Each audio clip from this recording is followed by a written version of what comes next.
İkinci misal, nübüvvetin hayat-ı içtimaiyedeki düsturi neticelerinden ve şems ve kamerden tut ta nebatat, hayvanatın imdadına ve hayvanat insanın imdadına, hatta zerrat-ı taamiyye, hüceyrat-ı bedenin imdadına ve muavenetine koşturulan düsturu teavün, kanunu kerem, namus-u ikram nerede? Felsefenin hayat-ı içtimaiyedeki düsturlarından ve yalnız bir kısım zalim ve canavar insanların ve vahşi hayvanların fıtratlarını suistimallerinden neşet eden düsturu cidal nerede?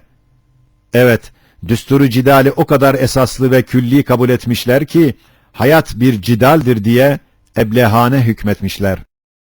Üçüncü misal, nübüvvetin tevhid-i ilahi hakkındaki netaic-i aliyesinden ve düsturu galiyesinden el-vahidu la yasduru illa anil vahid, yani her birliği bulunan yalnız birden sudur edecektir. Madem her şeyde ve bütün eşyada bir birlik var, demek bir tek zatın icadıdır diye olan tevhidkârâne düsturu nerede? Eski felsefenin bir düsturu itikadiyesinden olan el-vahidu la yasduru anhu illel vahid, birden bir sudur eder.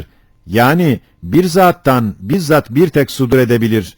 Sair şeyler vasıtalar vasıtasıyla ondan sudur eder diye gani alel itlak ve kadiri mutlakı aciz vesayete muhtaç göstererek bütün esbaba ve vesayete rububiyette bir nevi şirket verip Halik-i Zülcelal'e aklı evvel namında bir mahluku verip adeta sair mülkünü esbaba ve vesayete taksim ederek bir şirk-i azime yol açan şirkalut ve dalalet pişe o felsefenin düsturu nerede? Hükemanın yüksek kısmı olan işrakiyun böyle halt etseler, maddiyun, tabiiyun gibi aşağı kısımları ne kadar halt edeceklerini kıyas edebilirsin. Dördüncü misal, nübüvvetin düsturu hakimanesinden ve in min şeyin illa yusebbihu bihamdih sırrıyla her şeyin, her zihayatın neticesi ve hikmeti kendine ait bir ise, sanine ait neticeleri, fatırına bakan hikmetleri binlerdir. Her bir şeyin, hatta bir meyvenin, bir ağacın meyveleri kadar hikmetleri, neticeleri bulunduğu, mahz-ı hakikat olan düsturu hikmet nerede? Felsefenin, her bir zihayatın neticesi kendine bakar veyahut insanın menafiine aittir diye, koca bir dağ gibi ağaca, hardal gibi bir meyve, bir netice takmak gibi gayet manasız bir abesiyet içinde gördüğü hikmetsiz hikmet-i muzahrefe düsturları nerede? Şu hakikat, 10. sözün 10. hakikatında bir derece gösterildiğinden kısa kestik. İşte bu 4 misale binler misali kıyas edebilirsin. Lemaat namındaki bir risalede bir kısmına işaret etmişiz. İşte felsefenin şu esasat-ı fasidesinden ve netaic-i vahimesindendir ki, İslam hükemasından İbn Sina ve Farabi gibi dahiler, Şaşai Suriyesine meftun olup, o mesleğe aldanıp, o mesleğe girdiklerinden, adi bir mümin derecesini ancak kazanabilmişler. Hatta İmam-ı Gazali gibi bir Hüccetül İslam, onlara o dereceyi de vermemiş. Hem mütekelliminin mütebahhirin ulemasından olan Mutezile imamları, Zinet-i Surisine meftun olup o mesleğe ciddi temas ederek aklı hakim iddiaz ettiklerinden ancak fasık, müptedi bir mümin derecesine çıkabilmişler.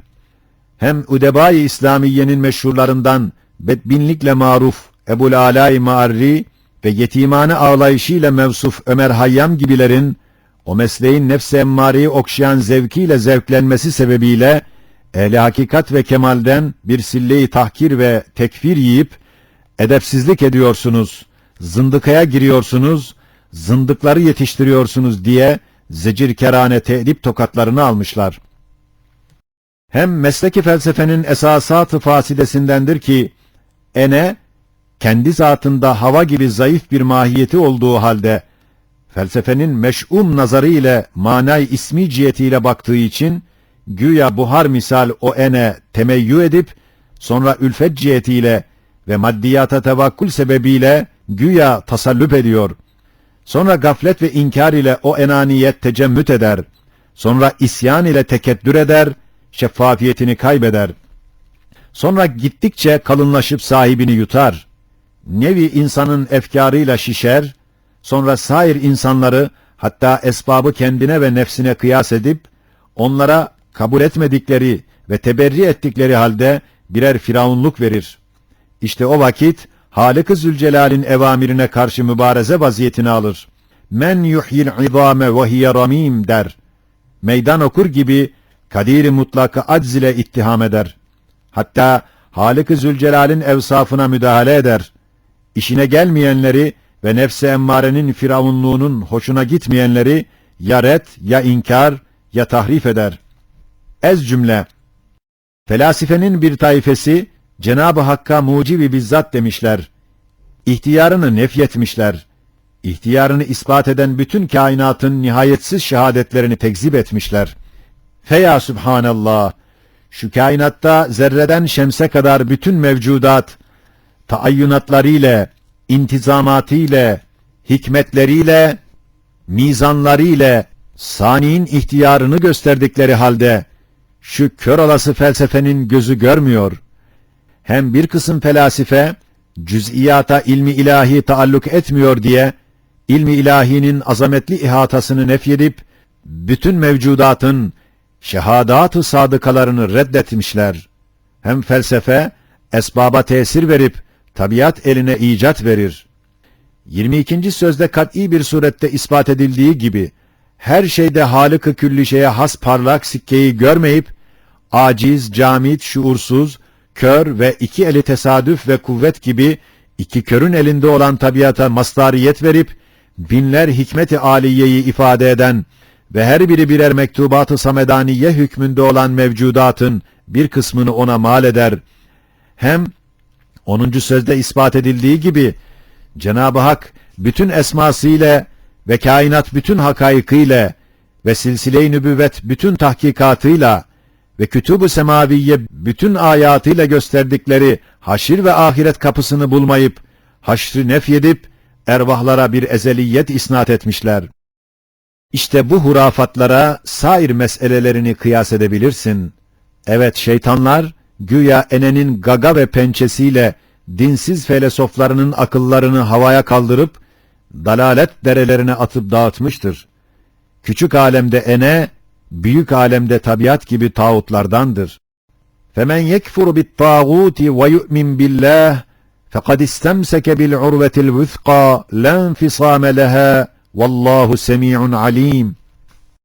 Geçen hakikati tenvir edecek bir seyahat-ı hayaliye suretinde nim manzum olarak Lemaatta yazdığım bir vakıa-i misaliyenin mealini şurada zikretmeye münasebet geldi. Şöyle ki, bu risalenin telifinden 8 sene evvel İstanbul'da Ramazan-ı Şerif'te mesleki felsefe ile münasebette bulunan eski Said'in yeni Said'e inkılap edeceği bir hengamdadır ki, Fatiha-i Şerife'nin ahirinde Sıratallezîne en'amte aleyhim gayril mağdubi aleyhim veleddallin ile işaret ettiği 3 mesleği düşünürken, şöyle bir vakâ-i hayaliye, bir hadise-i misaliye, rüyaya benzer bir hadise gördüm ki, kendimi bir sahra-i azimede görüyorum.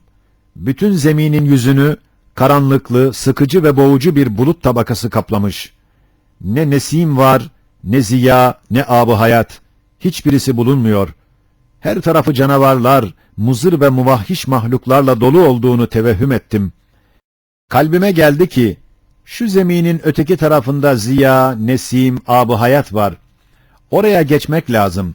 Baktım ki, ihtiyarsız sevk olunuyorum. Zeminin içinde tünelvari bir mağaraya sokuldum. Gitgide zeminin içinde seyahat ettim. Bakıyorum ki, benden evvel o tahtel arz yolda çok kimseler gitmişler. Her tarafta boğulup kalmışlar. Onların ayak izlerini görüyordum. Bazılarının bir zaman seslerini işitiyordum, sonra sesleri kesiliyordu.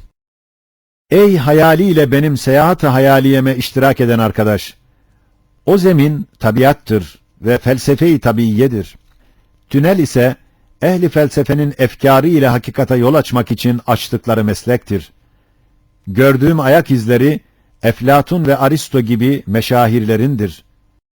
Haşiye, eğer desen, sen necisin? bu meşahire karşı meydana çıkıyorsun. Sen bir sinek gibi olup da kartalların uçmalarına karışıyorsun.